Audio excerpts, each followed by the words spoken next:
即个南投县并无许防台假，讲县长柯淑华的面册，互民众是管甲白。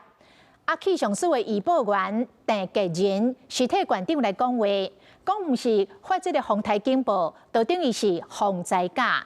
实际上南投早起天气稳定，但是这个风雨的状况变化真紧。仁爱乡早起突然间透7级的阵风，达到停班停课的标准，所以临时伫早起的10点来宣布仁爱乡停班停课。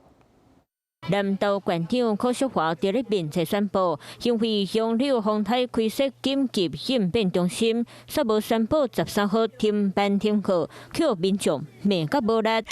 有人伫咧问，敢毋免休假？真侪人爱伫咧风台天危险上班。有人讲，最近落大雨，竹山含落谷拢会淹水，无人提醒。若是中昼才宣布休假，会互真侪人感觉真无便利。上侪人lau费的就是南投已经叫列入陆上警戒。很想放假，但就是因为今天早上也无风无雨，觉得还蛮合理的，因为就是无风无雨，虽然内心是很想放假。中央气象署上新的风台警戒区域，南投县市已经红列作是警戒区，周边县市包括台中、彰化、云林、嘉义拢是警戒区，都含平湖、金门嘛叫列入规片红记记。真侪民众认为是警戒区，现在无停止上班课，甲县市首长的面册骂甲白。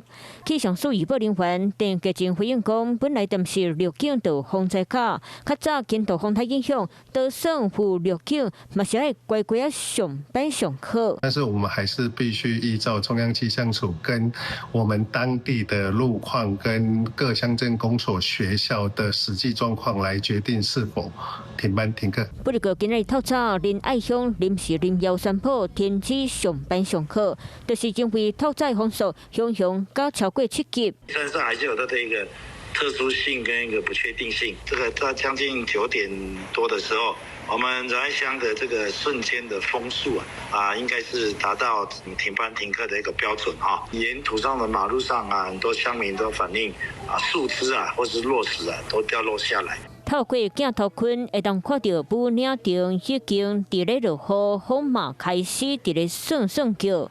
风台扫来，县市首长除了依照气象署上新的数据，卖将山区乡镇的实际状况来决定到要停班停课。